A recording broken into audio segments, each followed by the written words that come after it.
ஈரோட்டில் முதல் முறையாக ஒருங்கிணைந்த மேம்படுத்தப்பட்ட புற்றுநோய் மையம் பெட் சிடி கொண்டு புற்றுநோய் கண்டறியப்பட்டு 6D true beam linear accelerator மற்றும் MR கைடட் பிராக்கோதெரபி மூலம் கேன்சர் செல்கள் துல்லியமாக அழிக்கப்படுகிறது. Sudha cancer centre, Erode. நம்ம ஊர் செய்திகளை காண தொடர்ந்து சபா நியூஸ் தமிழுடன் இணைந்திருங்கள். நீங்கள் பார்த்து கொண்டிருப்பது சபா நியூஸ் தமிழ். வணக்கம். இன்றைய தினம் இந்திய தேர்தல் ஆணையம் 98 ஈரோடு கிழக்கு சட்டமன்றத்துக்கு இடைத்தேர்தல் அறிவிச்சிருக்கிறாங்க. இந்த இடைத்தேர்தல்ல முக்கியமான தேதிகள் நான் இப்போ சொல்றேன். முதலாவதாக தேர்தல் அறிவிக்கை வெளியிடப்படும் நாள் 10/1/2025. வேட்புமனு தாக்கல் துவங்கும் நாள் அதே 10/1/2025. வேட்புமனு தாக்கல் கடைசி நாள் 17/1/2025. வேட்புமனு பரிசீலனை 18/1/2025 அன்று நடத்தப்படும். வேட்புமனு விலகல் அறிவிப்பு வழங்க கடைசி நாள் 20/1/2025. வாக்குப்பதிவு நாள் 5/2/2025. வாக்கு எண்ணிக்கை 8/2/2025.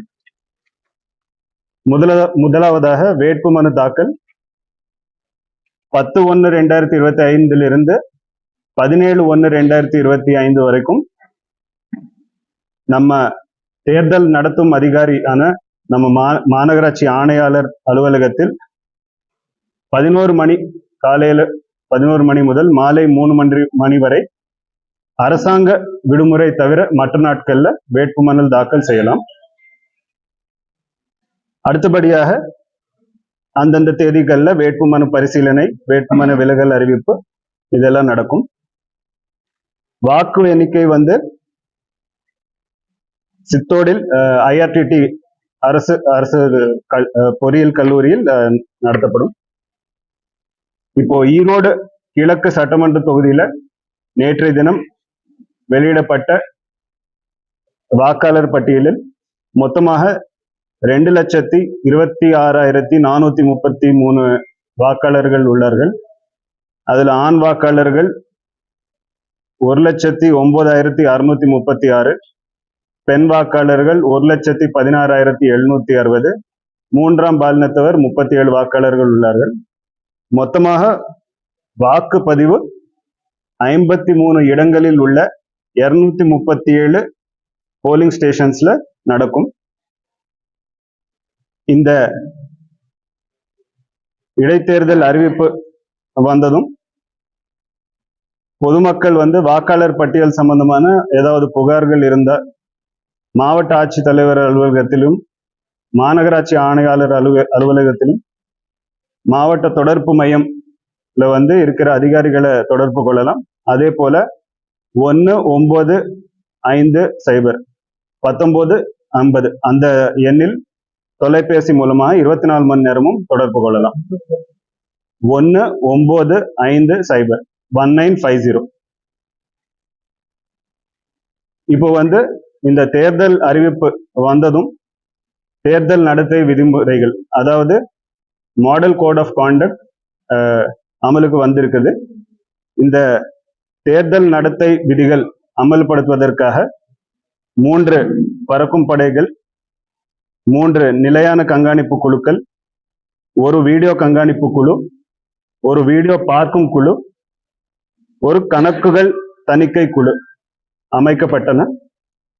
இந்த 5 வகையான குழுக்களில் இன்றைய தேதியிலிருந்து இந்த பறக்கும் படை குழு, வீடியோ கண்காணிப்பு குழு, வீடியோ பார்க்கும் குழு, கணக்குகள் தணிக்கை குழு செயல்பாட்டுக்கு வந்திருக்கு. நிலையான கண்காணிப்பு குழு அறிவிக்கை வெளியிடப்படும் நாளான 10/1/2025 செயல்பாட்டுக்கு வரும். இந்த பறக்கும் படைகள் ஒரு குழுவிற்கு நிர்வாக நடுவர், அதாவது எக்ஸிகியூட்டிவ் மேஜிஸ்ட்ரேட் காடர்ல 1 அலுவலர், உதவி காவல் ஆய்வாளர் ஒருத்தர், 2 காவலர்கள் மற்றும் வீடியோகிராஃபர் உள்ளடக்கிய இந்த குழு செயல்பாட்டுல வந்திருக்குது. 24 மணி நேரமும் 8 மணி நேரம் ஷிஃப்டாக ஒரு குழு செயல்படும். இந்த தேர்தல் நடத்தை விதிகள் வந்து ஈரோடு கிழக்கு சட்டமன்ற தொகுதிக்கு மட்டும் செயல்படும். மற்ற சட்டமன்ற தொகுதிகள் வந்து இந்த மாடல் கோட் ஆஃப் கான்டக்ட்ல வராது. இந்த ஈரோடு ஈஸ்ட், ஈரோடு கிழக்கு சட்டமன்ற தொகுதியில இந்த 50,000க்கு மேற்பட்ட ரொக்க தொகையினை கொண்டு செல்லும் போது உரிய ஆவணங்களுடன் செல்லுமாறு பொதுமக்களை கேட்டுக்கொள்கிறேன்.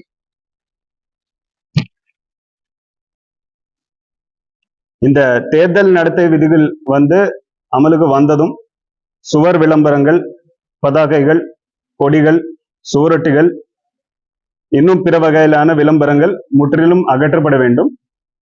இதுல அரசு சொத்துகளாக இருப்பின் 24 மணி நேரத்துக்குள்ள அது அகற்றப்பட வேண்டும். பொது இடங்களாக இருப்பின் 48 மணி நேரத்திற்குள் அது அகற்றப்பட வேண்டும். தனியார் சொத்துகளாக இருப்பின் 70 மணி நேரத்துக்குள் அது அகற்றப்பட வேண்டும். அது வந்து தேர்தல் நடத்தும் அதிகாரியான மாநகராட்சி ஆணையாளர் அந்த வேலையை தொடங்கி இருக்கிறார்கள். அது வந்து தொடர்ந்து அந்தந்த டைமுக்குள்ள முடிச்சுட்டு ரிப்போர்ட்டை வந்து நாங்க இந்திய தேர்தல் ஆணையத்துக்கு அனுப்புவோம். கட்டுப்பாட்டு அறை வந்து 24 மணி நேரம் செயல்படும். அது வந்து மாவட்ட ஆட்சித்தலைவர் அலுவலகத்திலும் அதே போல மாநகராட்சி ஆணையாளர் அலுவலகத்திலும் தொடர்ந்து நடைபெறும். அதோட எண்ணை வந்து நான் பிரஸ் ரிலீஸா கொடுத்துட்றேன். பொதுமக்கள் வந்து இந்த மாடல் கோட் ஆஃப் கான்டக்ட், தேர்தல் நடத்தும் விதிகளை வந்து ஏதாவது மீறல் இருந்தாலும், ஏதாவது புகார் இருந்தாலும், சிவிஜில் என்ற ஒரு அப்ளிகேஷன், மொபைல் அப்ளிகேஷன்ல பிளே ஸ்டோர்லயும் ஆப் ஸ்டோர் ஐபோன்லயும் அது டவுன்லோட் பண்ணிக்கலாம். அதுல வந்து லொகேஷன் உட்பட அந்த புகார் தெரிவிச்சு அதுக்கான நடவடிக்கை உடனடியாக நாங்க எடுப்போம். இது போக ஊடக சான்றிதழ் மற்றும் ஊடக குழு, அதாவது எம்சிஎம் சொல்லப்பட்ட குழு அமைக்கப்பட்டது. அதுல வந்து பெய்ட் நியூஸ், அதாவது கட்டண செய்தி போன்ற ஏதாவது புகார் வந்தால் எங்க அதிகாரிகள் அது வந்து அந்த குழுவை வந்து அது வந்து பார்த்துட்டு உடனடியாக ரிப்போர்ட் பண்ணுவாங்க. அது சம்பந்தமா தொடர்ந்து நடவடிக்கை எடுக்கப்படும். இதுல ஒரு முக்கியமான விஷயம் என்னன்னா, அரசியல் கட்சிகள் மற்றும் வேட்பாளர்கள் தங்களது தேர்தல் விளம்பரங்களை அச்சிடுவதற்கு முன்பாக இந்த குழு, ஏற்கனவே இந்த சொல்லப்பட்ட எம்சிஎம்சி குழு கிட்ட வந்து முன்தணிக்கை சான்று பெற்ற பின்னரே அச்சிடப்பட வேண்டும்.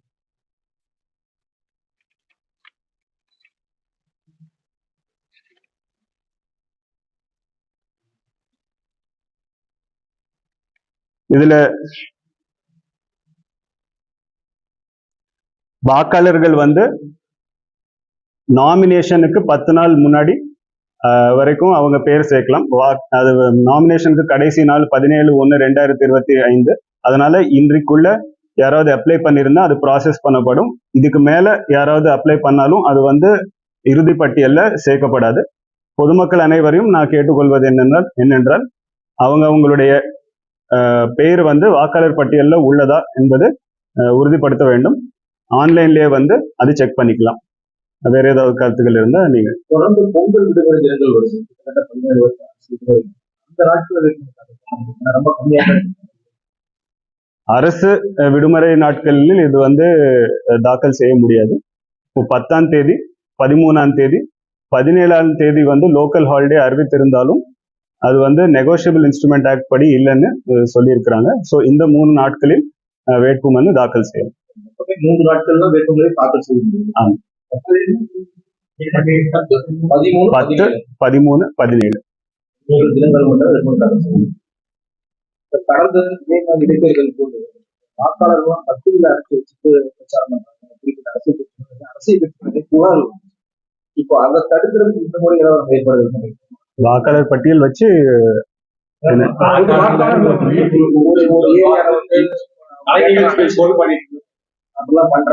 இல்ல, ஏதாவது புகார்கள் வரும்போது இந்திய தேர்தல் ஆணையத்தில் இந்த model code of conduct violation ஏதாவது இருந்தால் போலீஸ், அதே போல flying squads, static surveillance teams வந்து சட்டப்படி நடவடிக்கை எடுக்கும்.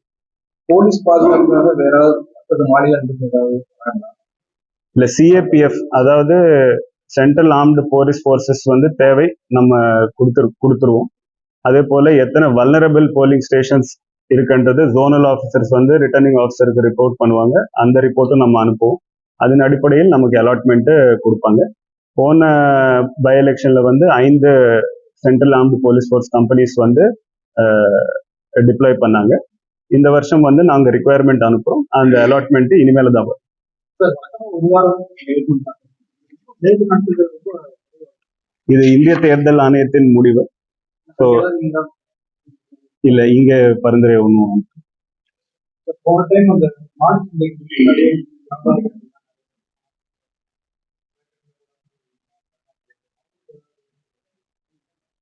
இல்ல இது வந்து நம்ம பார்லிமெண்டரி எலெக்ஷன்ல ஆகட்டும், போன பை எலெக்ஷன்ல கூட இந்த புகார் வந்திருக்கும். அங்க இருக்கிற வியாபாரிகளுக்கும் வந்து இந்த விதிமுறைகள் தெரியும். ஸோ எங்களுக்கு வந்து ஒத்துழைக்குமாறு கேட்டுக்கொள்கிறோம். தேங்க்யூ.